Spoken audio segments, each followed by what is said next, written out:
Magtutorta tayo ng talong. Yung talong. Ang gagawin natin. Saan natin ito?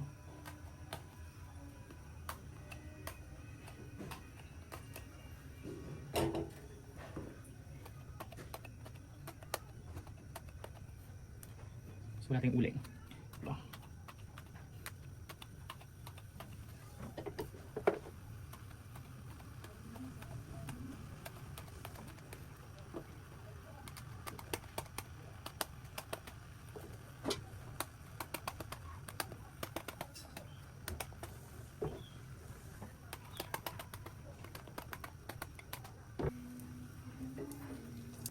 Paano mag-ihaw ang tamad?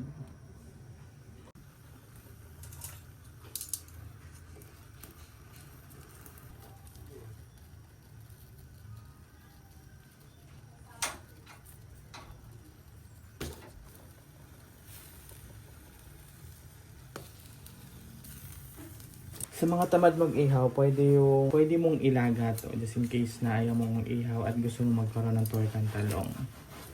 But masarap kasi ang lasa ng inihaw, yung smoky na amoy niya, yung lasa niya, masarap. Kaya mas prefer ko yung inihaw kaysa sa pinakuluan.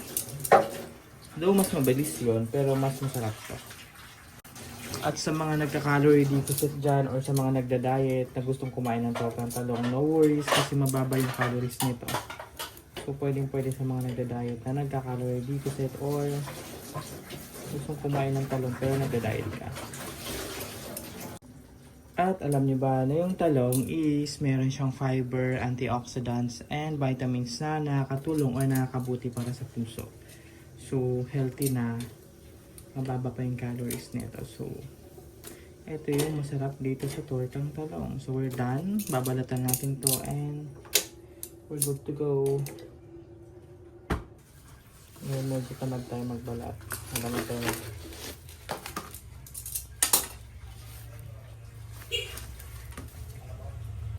Balatan natin.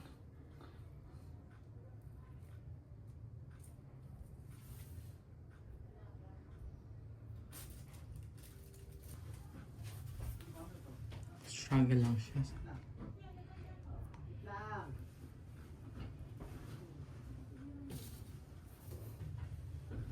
Meron tayong bawang and sibuyas. Lagyan natin siya ng asin. And some MSG.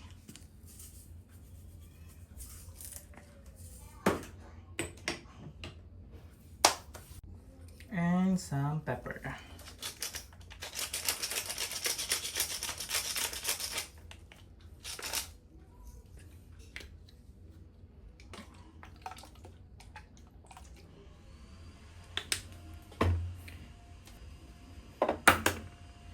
Itong itlog.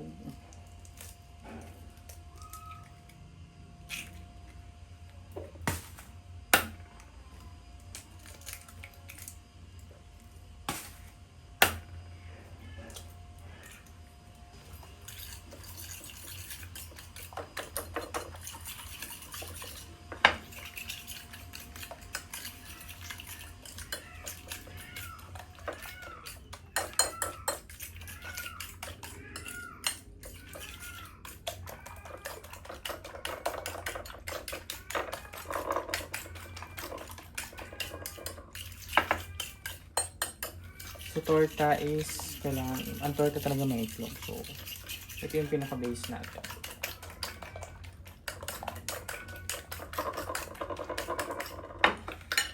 Gagawin natin is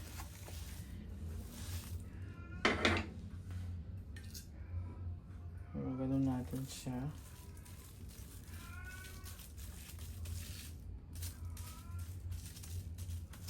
Ayun dito.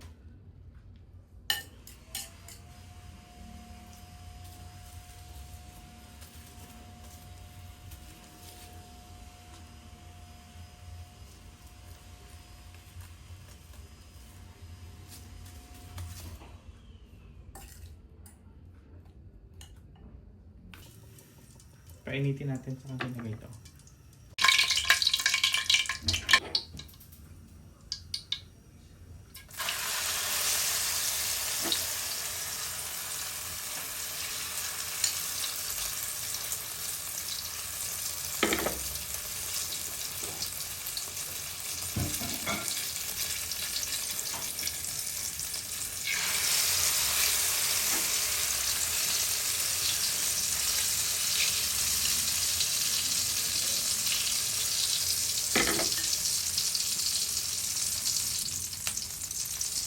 Ito yung purpose nito.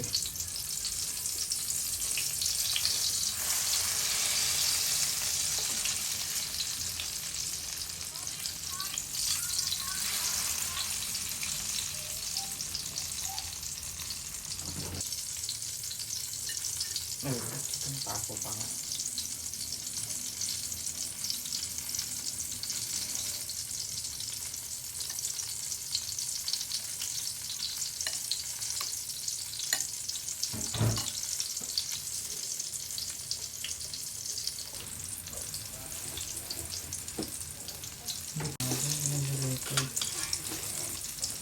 Ito yung isang finished product.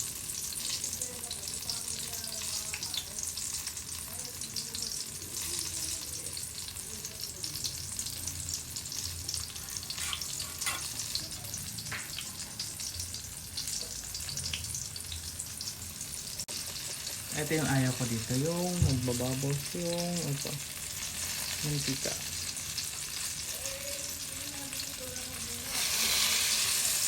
But, ilan na lang yung luto ito, so okay na yan. Bibili ka ng miswa. Meron. Oh, Okay. sige.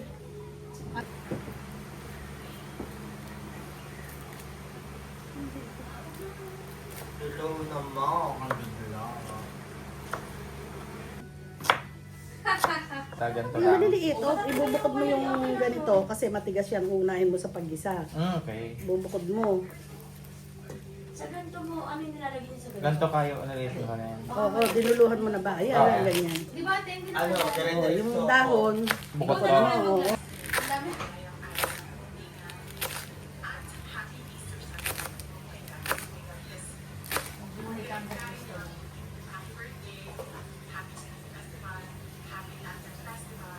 Property ka ba na nasa tawanan mo? Na-experience mo na ba ang totoong power sa kanila? Ako. Nasa mga lalaki lahat ng power. Dahil ayaw nila sa akin, kaya natural na hindi nila ako bigyan. Pwenta yan. Yung totoong kapangyarihan. Ang pinaka-after ng entrance ko, ibigay nila mga kapapayan. Pero ikaw, paano? Anak ko, para kumain.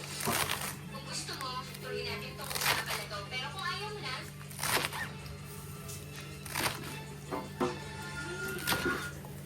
isa pong seta. Tong vibe. Tong kwento ngayon. Bakit ba?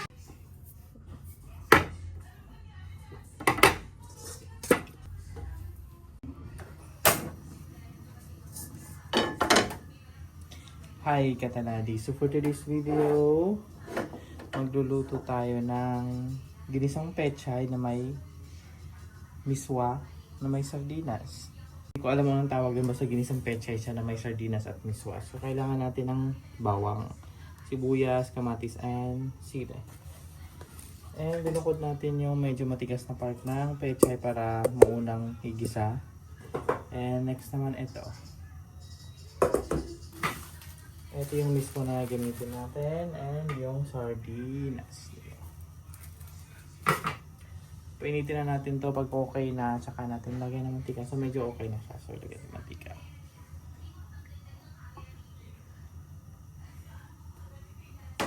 Natin yung apoy ang lakas.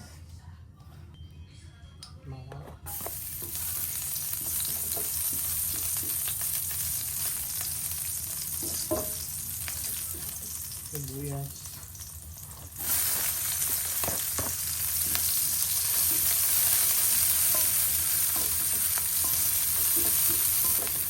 Kamatis.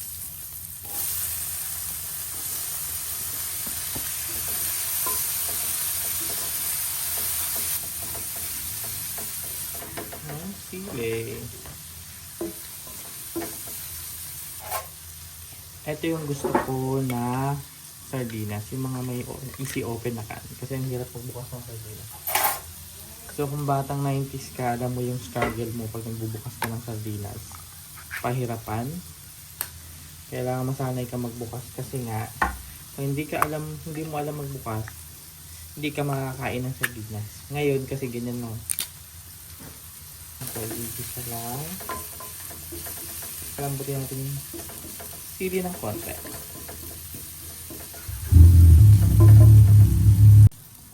So, gigisahin natin itong sardinas.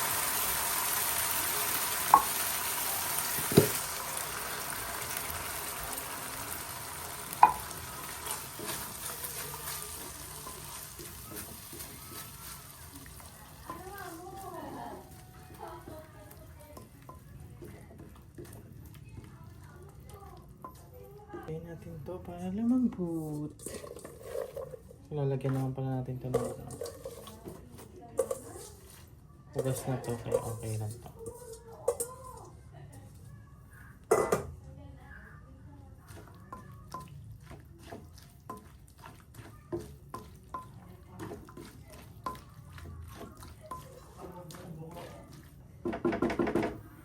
Takpan natin.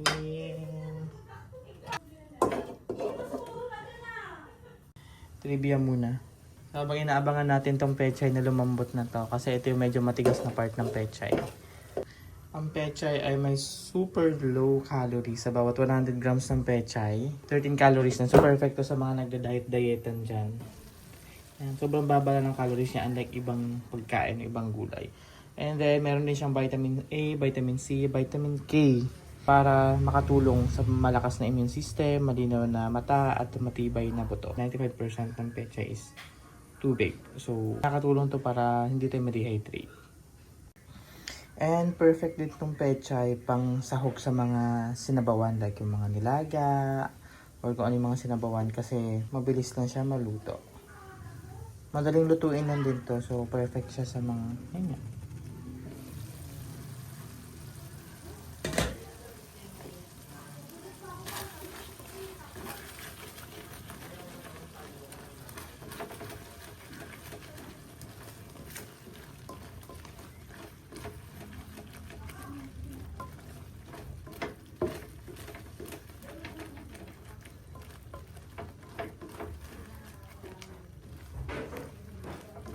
Konting tubig. Ayan, magbuburo kami ng mustasa mamaya. So, we'll see kung ano ang ating gagawin.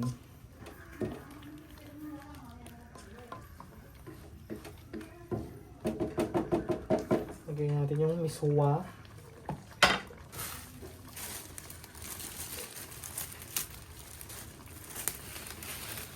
Yung pala nito yung matatry itong may miswa.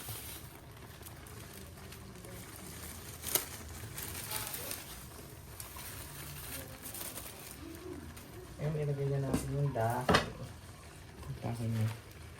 Pinapalit talaga natin itong dahil kasi nga ang palagay nito, ayun na yun.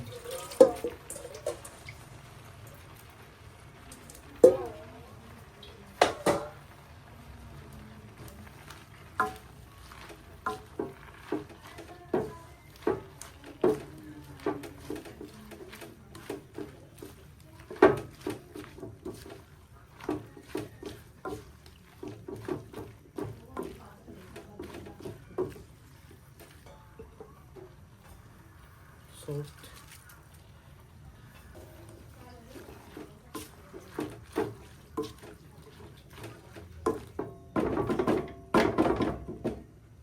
Ayan, so lagyan natin ng pepper.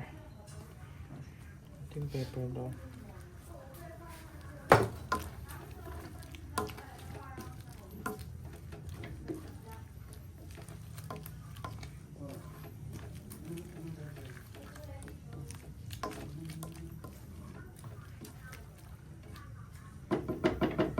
Ito na yung perfect na part, ang tikiman.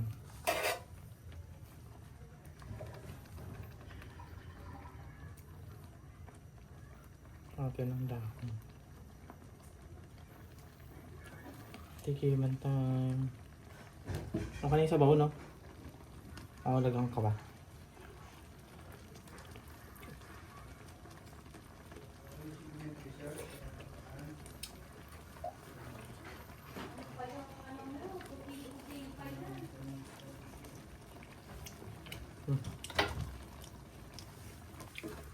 Sumiksik sa ipin kung masakit. Ang sakit ng ano.